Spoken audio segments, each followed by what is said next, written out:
வணக்கம்.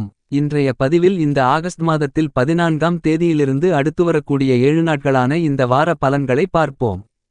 கன்னிராசிக்காரர்களாகிய உங்களுக்கு இந்த வாரத்தில் இவைகள் நடந்தே தீருமென்று சொல்லக்கூடிய வகையில் உங்களுக்கு அமையக்கூடிய கிரகங்களின் அமைப்பு காரணமாக எப்படிப்பட்ட சாதகங்கள் பாதகங்கள் ஏற்படுகின்றன, எப்படிப்பட்ட அதிர்ஷ்ட முன்னேற்றங்களும் வளர்ச்சிகளும் உங்களுடைய வாழ்க்கையில் ஏற்படுகின்றன என்று பார்ப்போம்.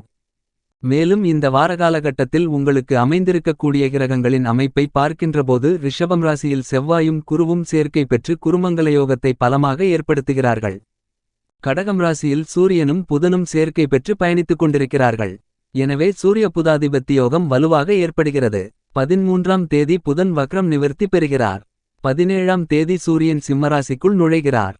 சிம்மம் ராசியில் சுக்கிரன் பயணித்துக் கொண்டிருக்கிறார். கன்னிராசியில் கேது சஞ்சரித்துக் கொண்டிருக்கிறார். கும்பம் ராசியில் நவக்கிரகங்களிலேயே வலிமை வாய்ந்த சனி ஆட்சிபலம் பெற்று வக்கிர நிலையில் சுபத்துவம் பெற்று பயணித்துக் கொண்டிருக்கிறார். மீனம் ராசியில் ராகு சஞ்சரித்துக் கொண்டிருக்கிறார். இப்படிப்பட்ட கிரகங்களுடைய சஞ்சார நிலையின் காரணமாக உங்களுக்கு மேலும் எப்படிப்பட்ட அதிர்ஷ்டங்களும் முன்னேற்றங்களும் மாற்றங்களும் உங்களுடைய வாழ்க்கையில் ஏற்படுகிறது என்பதைப் பற்றி சற்று சுருக்கமாக பார்க்கலாம்.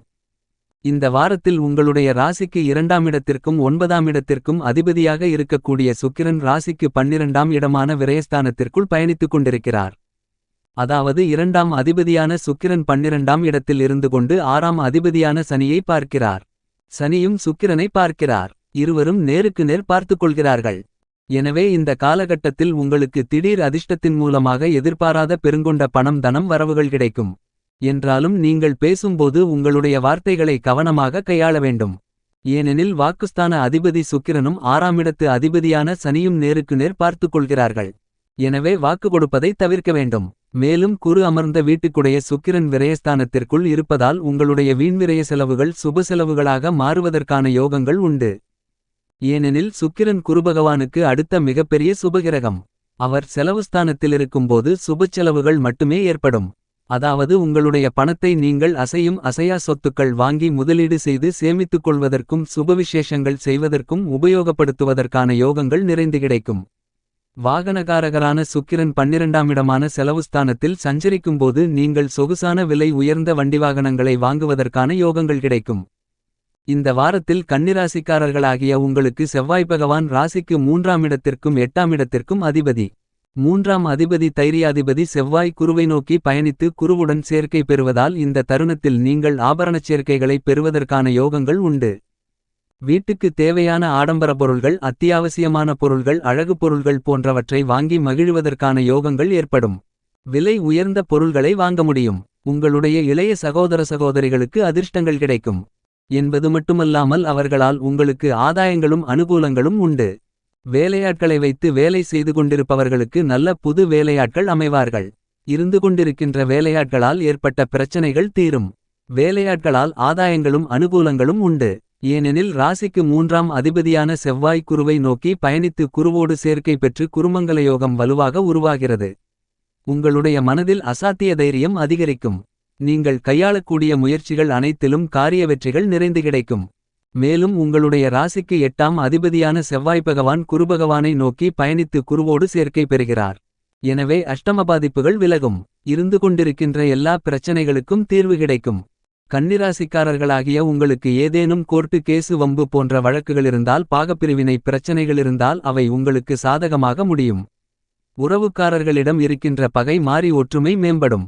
நீண்ட காலங்களாக இழுபறியாக இருந்து கொண்டிருந்த காரியங்கள் நன்மையில் முடியக்கூடிய யோகங்கள் உண்டு.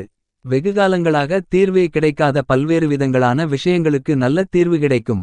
சொத்து வகையில் ஏதேனும் பிரச்சனைகளிருந்தால் அதற்கு தீர்வு கிடைக்கும், உங்களுக்கு சாதகமாக அமையும். கன்னிராசிக்காரர்களாகிய உங்களுக்கு இந்த வாரத்தில் உங்களுடைய ராசிக்கு 11ஆம் இடமான லாபஸ்தானத்திற்குள் உங்களுடைய ராசியின் அதிபதியான புதனும் சூரியனும் சேர்க்கை பெற்று சஞ்சரித்துக் கொண்டிருப்பதால் உங்களுக்கு நல்ல நிர்வாகத்திறமை கிடைக்கும். நீங்கள் மேற்கொள்ளக்கூடிய காரியங்கள் அனைத்திலும் நல்லபல அதிர்ஷ்ட முன்னேற்றங்கள் நிறைந்து கிடைக்கும். எல்லா விஷயங்களிலும் உங்களுக்கு லாபங்கள் நிறைந்து கிடைக்கும். இதுவரையில் தீராமலிருந்து கொண்டிருக்கின்ற பிரச்சனைகளுக்கு சுமூகமான தீர்வு கிடைக்கும். ஏனெனில் உங்களுடைய ராசியின் அதிபதியான புதன் சூரியனோடு சேர்க்கை பெற்று லாபஸ்தானத்தில் பயணித்துக் கொண்டிருக்கிறார். ஆகஸ்ட் மாதம் 13ஆம் தேதியிலிருந்து புதன் வக்ரம் நிவர்த்தி பெற்றுள்ளார். எனவே சூரிய புதாதிபத்தியோகம் வலுவாக ஏற்படுகிறது. இது உங்களுக்கு மிகச்சிறந்த வரவேற்கத்தக்க அதிர்ஷ்டயோகங்களை அள்ளிக் கொடுக்கக்கூடிய அமைப்பாக கருதப்படுகிறது. மேலும் இந்த வாரத்தில் உங்களுக்கு எதிர்பாலினத்தவர்களால் லாபங்கள் நிறைந்து கிடைக்கும். மண் சார்ந்த விஷயங்களால் லாபங்கள் கிடைக்கும் என்பது மட்டுமல்லாமல் உங்களுடைய அதிகாரத்தால் லாபங்கள் நிறைந்து கிடைக்கும். மேலும் இந்த வாரம் 17ஆம் தேதியிலிருந்து உங்களுடைய ராசிக்கு 12ஆம் இடத்திற்குள் சூரியன் நுழைகிறார். விரையாதிபதியான சூரியன் விரயஸ்தானத்தில் பயணிக்கும்போது ஒரு சிலருக்கு நல்ல மாற்றங்கள் ஏற்படும். வீடு மாறுவது, வேலை மாறுவது, தொழிலை மாற்றுவது, வியாபாரத்தை மாற்றுவது என நல்லபல மாற்றங்களை ஏற்படுத்திக் கொடுப்பார். இதன் மூலமாக உங்களுக்கு ஆதாயங்கள் உண்டு. மேலும் இந்த வாரத்தில் கன்னிராசிக்காரர்களாகிய உங்களுடைய ராசிக்கு 6ஆம் இடத்தில் சனி, 9ஆம் இடமான பாக்கியஸ்தானத்திற்குள் குரு மற்றும் செவ்வாய், அதேபோன்று ராசிக்கு 11ஆம் இடமான லாபஸ்தானத்திற்குள் சூரியன், புதன் என பெரும்பான்மையான கிரகநிலைகள் உங்களுக்கு சாதகமான இடத்தில் பயணித்துக் கொண்டிருக்கிறார்கள். எனவே இந்த வாரம் உங்களுக்கு மிகச்சிறந்த அதிர்ஷ்டகரமான யோகங்களை அள்ளிக் கொடுக்கக்கூடிய வாரமாக கருதப்படுகிறது. இந்த வாரத்தில் கன்னிராசிக்காரர்களாகிய உங்களுடைய ராசிக்கு அதிபதியாக இருக்கக்கூடிய புதன் வக்ரம் நிவர்த்தி பெற்று லாபஸ்தானத்திற்குள் இருப்பது மிகச்சிறப்பு. நீங்கள் எந்த காரியத்தை மேற்கொண்டாலும் லாபத்தில் முடியும். தொட்டது துலங்கும். மேலும் கன்னிராசிக்காரர்களாகிய உங்களுக்கு மிகப்பெரிய அளவிலான பிரம்மாண்டமான அதிரடியான அதிர்ஷ்டம் என்னவென்றால், நவகிரகங்களிலேயே முழுமையான சுபகிரகமான தோஷமற்ற கிரகமான குருபகவான் உங்களுடைய ராசிக்கு 9ஆம் இடமான அதிர்ஷ்டயோக பாக்கியஸ்தானத்திற்குள் பயணித்துக் கொண்டிருக்கிறார் என்பது மட்டுமில்லாமல் குருபகவான் உங்களுடைய ஜென்மராசியை வலுவாக பார்த்து கொண்டிருப்பார். உங்களுடைய ஜென்மராசிக்கு குருபகவானின் பார்வை கிடைப்பது மிகப்பெரிய அளவிலான பிரம்மாண்டமான அதிர்ஷ்டமாகும். குருபகவான் 9ஆம் இடத்தில் இருக்கும்போது உங்களுக்கு இருந்து கொண்டிருக்கின்ற பிரச்சனைகளுக்கும் தீர்வு கிடைக்கும். உங்களுக்கு இருக்கக்கூடிய கஷ்டங்கள் காணாமல் போகும்.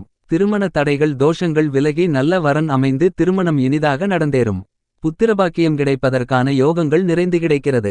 ஏனெனில் புத்திரகாரகரான குரு 9ஆம் இடமான பாக்கியஸ்தானத்தில் வலுவாக பயணித்துக் கொண்டு உங்களுடைய ஜென்மராசியை பார்க்கிறார். மேலும் வேலையில்லாதவர்களுக்கு வேலை கிடைக்கும். உத்தியோகத்தில் பதவி உயர்வுகள், வருமான உயர்வுகள் உள்பட நீங்கள் எதிர்பார்த்து காத்து கொண்டிருக்கின்ற நல்லபல சலுகைகள் இந்த தருணத்தில் உங்களுக்கு உண்டு. வெளிநாடு சார்ந்த விஷயங்களில் முன்னேற்றங்கள் நிறைந்து கிடைக்கும். உங்களுக்கு இருந்து கொண்டிருக்கின்ற மனரீதியான, உடல்ரீதியான பல பிரச்சனைகளுக்கு தீர்வு கிடைக்கும். ஏனெனில் பெருங்கொண்ட கிரகமான குருபகவான் கன்னிராசிக்காரர்களாகிய உங்களுடைய ராசிக்கு 4ஆம் இடத்திற்கும் 7ஆம் இடத்திற்கும் அதிபதி. ஒரு கேந்திராதிபதியான குரு திரிகோணமான 9ஆம் இடமான பாக்கியஸ்தானத்தில் அமர்ந்து கொண்டு உங்களுடைய ஜென்மராசியை பார்வையிடுவது மிகப்பெரிய அளவிலான அதிர்ஷ்டங்களை அள்ளிக் கொடுக்கக்கூடிய வரவேற்கத்தக்க அமைப்பாகும். என்பது மட்டுமில்லாமல் கன்னிராசிக்காரர்களாகிய உங்களுடைய ராசிக்கு யோகாதிபதியான சுக்கிரபகவானின் வீட்டில் சஞ்சரித்துக் கொண்டிருக்கிறார் குரு. ஆக குருபகவான் சாதகமாக பயணித்துக் கொண்டிருப்பது கன்னிராசிக்காரர்களாகிய உங்களுக்கு அதிர்ஷ்டமாகும். கன்னிராசிக்காரர்களாகிய உங்களுக்கு குருபகவானால் மிகப்பெரிய அளவிலான பிரம்மாண்டமான அதிரடியான அதிர்ஷ்டங்களும் வளர்ச்சிகளும் முன்னேற்றங்களும் லாபங்களும் நிச்சயமாக உண்டு. மேலும் இந்த வாரத்தில் உடல்காரகன், மனோகாரகன் என்று கருதப்படுகின்ற சந்திரபகவான் உங்களுக்கு நல்லபல அதிர்ஷ்டங்களையும் முன்னேற்றங்களையும் வளர்ச்சிகளையும் ஏற்படுத்திக் கொடுக்கக்கூடிய விதத்தில் பயணித்துக் கொண்டிருக்கிறார். என்பது மட்டுமில்லாமல் இந்த வார காலகட்டத்தில் சந்திரபகவான் வளர்பிறை சந்திரனாக வலம் வந்து கொண்டிருப்பதால் உங்களுக்கு கூடுதல் சிறப்பு அதிர்ஷ்டங்களும் நன்மைகளும் நிச்சயமாக நிறைந்து கிடைக்கிறது.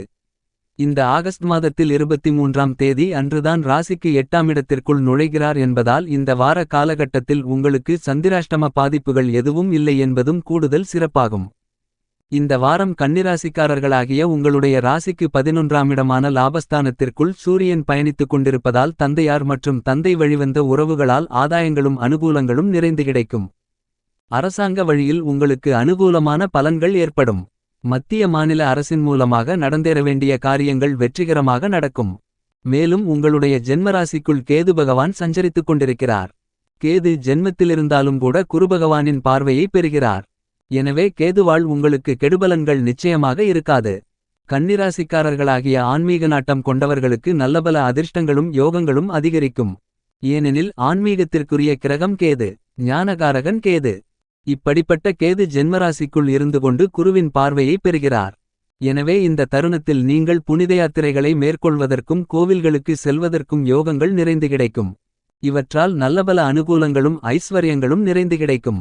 இதுவரையில் யாரையெல்லாம் நீங்கள் நம்பி ஏமாந்தீர்களோ அவர்களாலேயே உங்களுக்கு அதிர்ஷ்டங்கள் நிறைந்து கிடைக்கும். பண விஷயங்களிலிருந்து வந்த சிரமங்கள், சிக்கல்கள் விலகும். இருந்து வந்த உடல் உபாதைகள், தீராத நோய்கள் தீர்ந்து உங்களுடைய உடல் ஆரோக்கியம் அபிவிருத்தி அடையும். தெய்வ நம்பிக்கை அதிகரிக்கும். ஏனெனில் கேது ஜென்மராசிக்குள் பயணித்துக் கொண்டு குருபகவானின் சுபபார்வையை பெற்று புனிதப்படுத்தப்படுகிறார். தற்போது கேது அஸ்தம் நட்சத்திரம் 2ஆம் பாதத்தில் பயணித்துக் கொண்டிருக்கிறார். எனவே அஸ்தம் நட்சத்திரம் 2ஆம் பாதத்தில் பிறந்தவர்களுக்கு பிரம்மாண்டமான அதிர்ஷ்டயோகங்கள் உண்டு. உங்களுக்கு இந்த வார கிரகநிலைகளின் அமைப்பு ரீதியாக கூறப்படும் பரிகாரமாக பார்க்கின்றபோது பள்ளிகொண்ட பெருமாள் கோவிலுக்கு சென்று பெருமாள் பகவானை வழிபாடு செய்யுங்கள். மேலும் அம்மன் கோவிலுக்கு சென்று அம்மனுக்கு 2 நெய் தீப விளக்கு போட்டு அம்மனை வழிபடுங்கள்.